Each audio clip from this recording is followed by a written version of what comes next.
Yo, so in this tutorial, I'll be going over simple mixing, and I have a beat here. That's what it sounds like right now.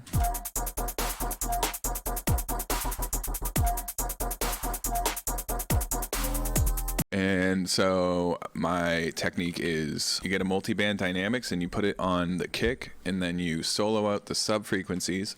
Look at this channel now, and we're getting negative 13.9, and I bring that down to negative 16. Now for the mids, I keep it at negative 12. For the highs, I put it at negative 18. Negative 18. Now that's what our kick sounds like. It's sitting at negative 10.4. Now we go to the snare. Grab another multi-band dynamics, put it on your snare, solo out the mid frequencies. And we're at negative 12, which is good. I usually keep it between negative 14 and negative 12, which I'm going to put this one at like negative 13. I always take out the sub frequencies in anything that isn't supposed to be a sub. So I just take the input volume, take it down negative 24 decibels, and same with the output, and then I make the bottom band at 0.25, which takes the sound down. Anything that's in that range, in this range here, takes it down. And then go to the highs, it's at negative 13. Bring it down, probably negative 16 for the snare. Now I have a rim shot here, and I'm going to do the same thing. I'm going to put that at negative 14 for the mid frequencies. Solo out the rim shot. Take out the sub frequencies again. So the rim shot's sitting at 8.6, negative 8.6. So I'm going to take that down to 14, negative 14. Check the highs.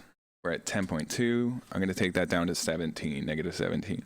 Okay, for the hi-hats, I have one fast hat and then another that is not the fast hat. So I'm soloing out the fast hat. I'm going to go right here, this little thing, this button, take it to negative 18. Fast hats can be a little bit less than that, maybe negative 21 to negative 18, depending on how it sounds. All right, now we have the other hat, which I want this to be louder than the fast hat, so I'm probably going to take that fast hat down a little bit more.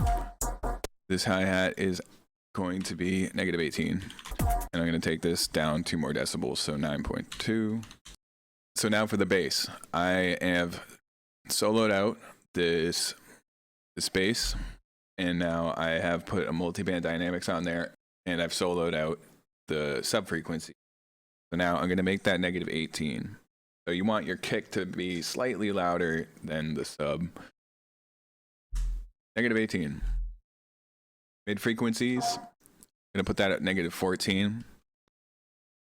Negative 14. High frequencies, you can bring all the way up to negative 18 if you like, or whatever sounds good, but I wouldn't really push it past negative 18. It starts to sound harsh. Now repeat that process for all the other bass sounds that you have in your song. And this goes for like pads as well. So like if you have a pad, negative 16 to 14 for the mid frequencies, negative 18 for the highs at the most. Unless you want it really like loud and distorted sounding, but yeah, you probably don't. So I'm going to repeat the process for the rest of the basses. All right, so now that I have everything mixed, you could play with the levels just a little bit if you want to change some things. It doesn't sound as loud as you want it to. But that's like your basic mixing for dubstep or any music. Really, that's what I go by. All right, so now for the master. I'll include this mastering chain in the comments down below. All right, so take the mastering chain, drop it on your master, or if you have everything grouped, you can put it on your group. All right, so this fattener, it's a saturator, and it will bring some warmth to your sub.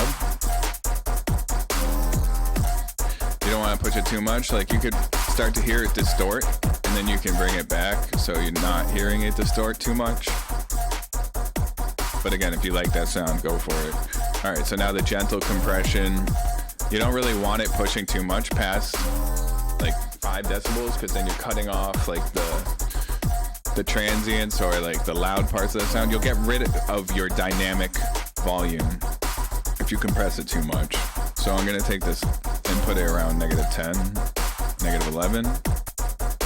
Next is the multi-band master. So in here, there are EQs with compressors separating the sound into different bands. So this is the high band, and what you want to do is take this threshold and bring it down to where it starts to show that little yellow line.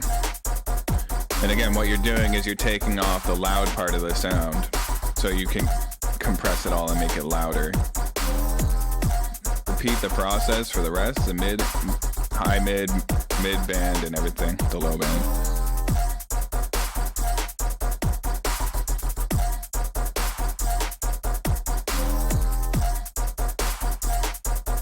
All right, so in this chain, there is another compressor right here. I don't like to use that too much because you're already going to be cutting off your sound, so I don't even really touch the gain there. I turn up the limiter until it's like anywhere in between -6 and -3 decibels. You don't really want it to be cutting off too much of your dynamic volume, your dynamic range. So I'm grabbing this loudness meter. I'll put a link to that too. Most tracks, like if you put it on SoundCloud, you're not even gonna get louder than, I don't know, negative whatever LUFS that they have set. So it doesn't really matter. If you wanted to make it louder than -10 LUFS, then you could compress.